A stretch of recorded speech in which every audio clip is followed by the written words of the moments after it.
মুহররম মাস শুরু হলো, এ মাসের কি বিশেষ কোনো ফজিলত আছে? এ মাসের করণীয় বর্জনীয় সম্পর্কে জানাবেন। হিজরি নববর্ষ উদযাপনের শরীয়ত সম্মত পদ্ধতি কি?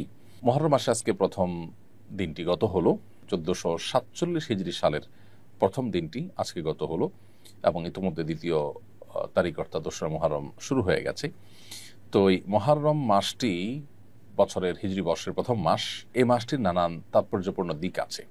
সবচেয়ে গুরুত্বপূর্ণ তাৎপর্যের দিক হলো যে এটি সম্মানিত 4 মাসের একটি এবং সম্মানিত 4 মাসের মধ্যে সবচেয়ে সম্মানিত মাস। বলতে পারি রমজানের পরে সবচেয়ে ফজিলতপূর্ণ মাস হলো এই মাসটি, সম্মানিত মাস। যে মাসকে নবী সাল্লাল্লাহু আলাইহি ওয়াসাল্লাম শাহরুল্লাহ বা আল্লাহর মাস বলে আখ্যায়িত করেছেন। যদিও সব মাসই আল্লাহর, কিন্তু এটির বিশেষ মর্যাদা এটা প্রমাণ করে আল্লাহর মাস বলাতে নবী সাল্লাল্লাহু আলাইহি ওয়াসাল্লাম পক্ষ থেকে। দ্বিতীয়ত হলো এই মাসের করণীয়। এ মাসে আমরা বেশি বেশি করে নফল রোজা রাখার চেষ্টা করব, কারণ নবী সাল্লাল্লাহু আলাইহি ওয়াসাল্লাম বলেছেন আফদালুস সিয়ামি বা'দা রমাদান শাহরুল্লাহিল মুহররম। রমজানের পরে সবচেয়ে উত্তম রোজা হলো আল্লাহর মাস মুহররম মাসের রোজা। এই মাসে আশুরার দিন রয়েছে, অতএব আশুরার দিন উপলক্ষে বিশেষভাবে 2 দিন ব্যাপী রোজা রাখা, 9 এবং 10ই মুহররম অথবা 10 বা 11ই মুহররম, এই দিন 2টা দিন রোজা রাখা হলো সুন্নাহ। এবং সেই সাথে এই দিনে আল্লাহ রাব্বুল আলামিন পূর্বের বিভিন্ন জাতিকে আল্লাহ তাআলা তাদের তওবা কবুল করেছেন, অনেককে আল্লাহ তাআলা উদ্ধার করেছেন, যেমন নাকি মুসা আলাইহিস সালামের নেতৃত্বে বনী ইসরাঈলকে আল্লাহ তাআলা বিপদ থেকে উদ্ধার করেছেন।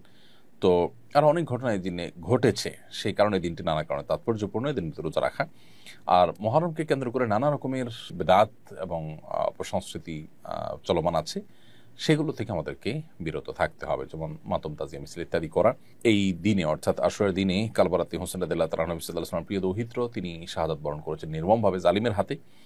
সন্দেহাতীতভাবে এটি আমাদের জন্য বেদনাদায়ক একটি অধ্যায়, কিন্তু সেটাকে কেন্দ্র করে সারা জীবন বা বছরকে বছর শোক পালন করা এটা শরিয়া সিদ্ধ নয়। নবী সাল্লাল্লাহু আলাইহি ওয়াসাল্লাম তার ওয়াফাতেও আমরা এই ধরনের শোক পালন করি না। সবচেয়ে বড় কথা হলো নবী সাল্লাল্লাহু আলাইহি ওয়াসাল্লাম নিজে পরিষ্কারভাবে বলেছেন যে 3 দিন পর আর কোনো শোক পালন করা যাবে না, সর্বোচ্চ 3 দিন পর্যন্ত শোক পালন করা চলবে। একজন নারী যিনি স্বামী হারিয়েছেন, স্বামী মারা গেছেন, তিনি 4 মাস 10 দিন পর্যন্ত শোক পালন করবেন। এছাড়া আর কোনো বছরকে বছর ধরে শোক পালন করার কোনো অপশন শরীয়তে নেই।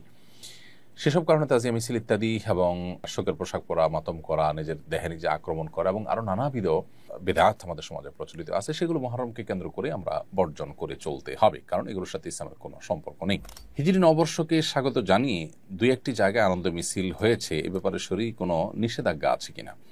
হিজরি নববর্ষকে স্বাগত জানিয়ে মিছিল করা এটা মূলত ইসলামিক কোনো কালচার না, এটা পাশ্চাত্য কালচার, যেটি মুসলমানরা ওদেরকে দেখে দেখে অনুকরণ করছে, যেটি দুর্ভাগ্যজনক। নবী করিম সাল্লাল্লাহু আলাইহি ওয়াসাল্লাম বলেছেন লা তাত্তাবিউন্না সুনানা মান কানা ক্বাবলাকুম শিবরান বিশিবরিন ওয়া দিরাআন বিযরাইন আও কামা ওয়ারাদা ফিল হাদিস। নবী সাল্লাল্লাহু আলাইহি ওয়াসাল্লাম বলেছেন, তোমরা তোমাদের পূর্ববর্তী জাতি যারা, তোমাদের পূর্বে যারা পৃথিবীতে এসেছে, তাদেরকে তোমরা অনুসরণ করবে একেবারে তারা 1 গজ হাঁটলে তোমরা সেই 1 গজ হাঁটবে, তারা 1 বিঘত পরে পা রাখলে তোমরা 1 বিঘত পরে পা রাখবে, অর্থাৎ তাদের পদাঙ্ক অনুসরণ করবে।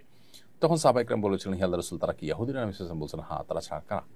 তো যে ইহুদি নাসারারা তাদের অনুকরণ করতে গিয়েই মূলত আজ নবী সাল্লাল্লাহু আলাইহি ওয়াসাল্লামের সেই ভবিষ্যদ্বাণীর বাস্তবায়ন আমরা দেখতে পাচ্ছি। সেটা করতে গিয়ে মূলত তারা যেরকম খ্রিস্টীয় নববর্ষকে উদযাপন করে, ঠিক একইভাবে আমরাও হিজরি নববর্ষকে উদযাপন করছি। হিজরি সনের গণনা শুরু হওয়ার পর থেকে সাহাবা ইকরাম, তাবেঈন, সোনার যুগের কোনো স্বর্ণ মানব কেউ এই জাতীয় আপনার নববর্ষকে উদযাপন করেনি। মুসলমান জীবনে, জাতীয় জীবনে 2টি ঈদকে উদযাপন করবে। এর বাইরে এসব বর্ষ বরণ বা বর্ষকেন্দ্রিক, বর্ষের নববর্ষ কেন্দ্রিক যে উদযাপন আছে, এগুলো অগ্নিপূজক এবং পেগান থেকে, প্রকৃতি পূজারী থেকে এসেছে এবং সেটা এখন ধারণ করে আছে পৃথিবীতে ইহুদি খ্রিস্টানরা। দুর্ভাগ্যজনকভাবে মুসলমানরা সেদিকে পা বাড়িয়েছে, তাদের নিজস্ব কালচার এবং সংস্কৃতি যা আছে সেটা তারা অনেকে ভুলে গেছেন। এজন্য এটা বর্জন করা উচিত, এটা আমাদের সংস্কৃতির সাথে সাংঘর্ষিক। কোনো জাতি যখন অন্য জাতির সংস্কৃতির মধ্যে নিজেদেরকে বিলীন করে ফেলে, তখন তাদের অস্তিত্ব সংকটের মধ্যে পড়ে এবং হুমকির মধ্যে পড়ে, তাদের স্বকীয়তা হারিয়ে যায়।